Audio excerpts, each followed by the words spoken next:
I really think she deserves to be seen as in her full talent, as one of the most important Baroque painters.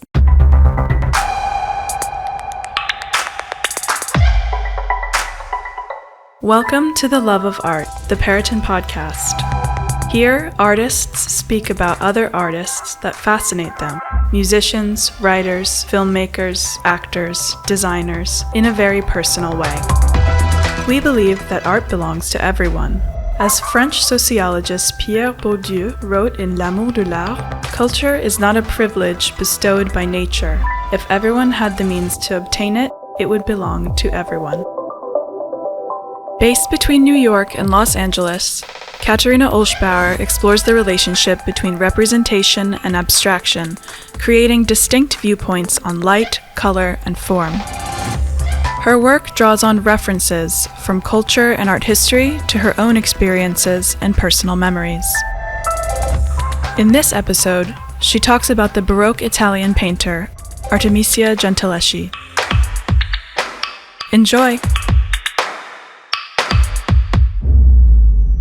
I was born in Bregenz, which is on the very, very west border of Austria, and it's a region that connects to 4 different countries, and it also is on a lake. So it's very interesting geographically. So it's surrounded by mountains, but the place is very flat and very wide, and so you would always be on the edge of something looking onto another country, which was kind of interesting for me. So I did not grow up with visual art, but I grew up with a lot of music, and especially old music. So my father was a pastor, and he had a whole church. And originally, both my parents are from eastern part of Austria, but because of his job, they moved to this region where they also have a very particular, strong dialect, I can say. And my mother used to play the organ. They divorced when I was 3. My memories from earlier was that I was in the church and I was mostly focused on sound. And we also listened to a lot of music, a lot of classical music, but also a lot of Renaissance music, Bach. So this was mainly my connection to art. There was also one thing that was really, interestingly, it must have been somehow in my visual memory, which was in this church, there was at the front monument of the soldiers of the First World War, which was very brutalist, minimalist, concrete. And I don't even know what I thought about it as a child. I don't even know if I was scared, but I know I was a child, very introvert, but with a really strong fantasy. Initially, I decided to study just to escape my family. I dreamt of the world, but I had no idea what this meant. But I wanted to get out and I wanted to experience life and adventure and be strong. But it was definitely just the impulse of getting away. I didn't know that you could be an artist also, but going to Vienna, starting at the university there, gave me a kind of reason why I was focusing on something that otherwise probably they would have really, really criticized. So it just gave me some form of justification. But also it was a very kind of open field. I was 17 and then I went to Vienna, to the art academy there, to the Angewandte, which is not the Academy of Art, but it's university mostly for applied arts.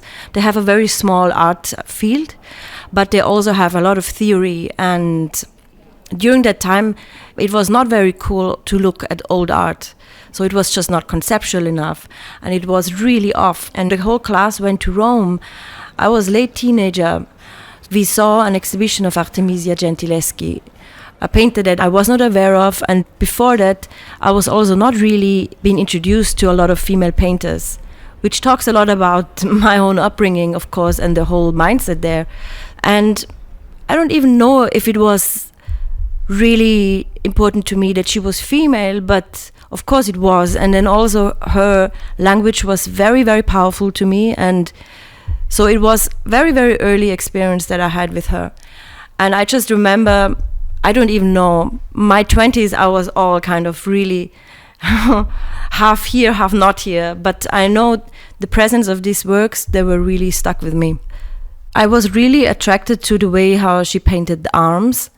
I later on kind of copied some of her work throughout the next couple of years afterwards.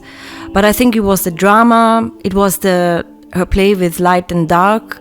I mean, Artemisia Gentileschi is an Italian baroque painter, so they often classify her in the sense of being part of the school of Caravaggio, which is definitely very much a limitation because she had a very specific way of including very rich colors into the compositions that are based on light and shadow. Artemisia must have been extremely gifted. So she initially was trained in still life and portraiture art, which was a genre that was more allowed for women.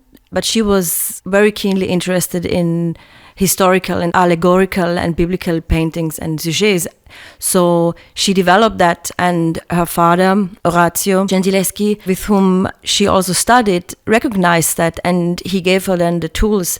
So she, even before she was 18, she already had been major paintings and themes. So she was extremely gifted.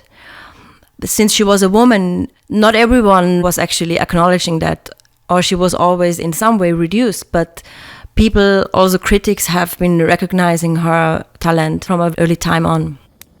The painting that I'm thinking of to speak about today is Judith and her maidservant with the head of Holofernes, and it's from 1623 to 1625. She was painting it while she was traveling, so she was highly successful, and she was traveling throughout her career. She was traveling across different places in Italy, Napoli, Rome, Florence, and the theme of the Judith slaying Holofernes was a motif she painted, as far as I know, 4 times. And it is not the famous one. Like the most famous one that we know is the act of the moment Judith cuts the head of Holofernes, and we see all this blood dripping, and it's very splatter. But this is later. This is the aftermath, when actually Judith is with her servant. So you see these 2 women, and they are that they are very, very trusted. They are very close.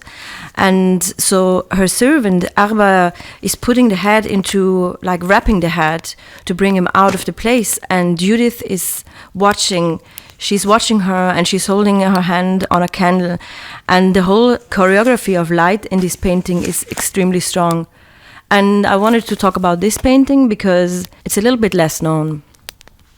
This is something that her paintings always have to me, that they are very believable.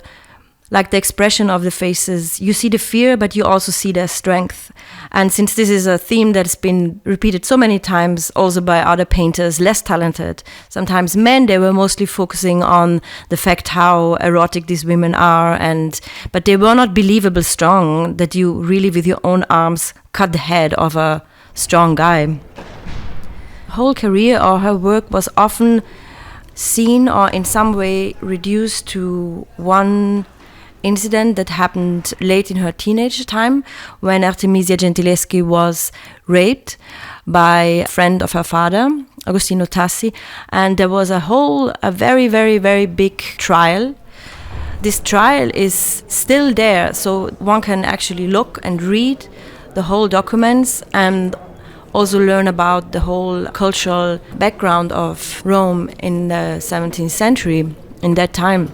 But out of some reason, or I mean, of course, it's just because of time, her whole paintings and her whole career and her whole persona was on the one hand sexualized to a very strong extent and very much reduced to this one incident. So all of her paintings were practically seen in that light. There's something deeply political about her life and the way how she lived it, and the way how successful she was, and how she was living in a very self-determined way. She was a very good businesswoman. If I think of Artemisia Gentileschi in connection to my work, not only as a persona, but also in the paintings themselves, it's mostly the way how she brings in drama, but also as a form of minimalism, because she is very focused on the scenes and the expressiveness of the figure, power of the figure. She doesn't talk about backgrounds or landscapes or any kind of things.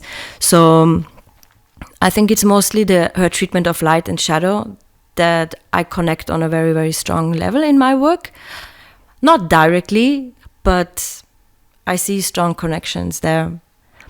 And then it's also, I think, there's something about the heaviness of her arms, the muscularity of her arms, also the feeling of labor. These are women that are very strong, and they work themselves, and they carry heavy things and kill very strong guys. So I definitely feel a form of connection. I think I would really love to meet her on different periods in her life, but maybe I would like to meet her later. But I would definitely want to spend a whole night with her and have drinks and want to ask her about her life, like how she reflected on her life. I would really be interested in her experience of navigating the world.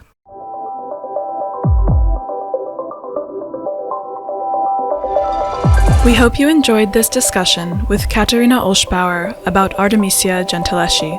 Please subscribe to our podcast channel and follow us on social media at Perrotin so you won't miss any episodes or news. See you soon with more artists on the love of art.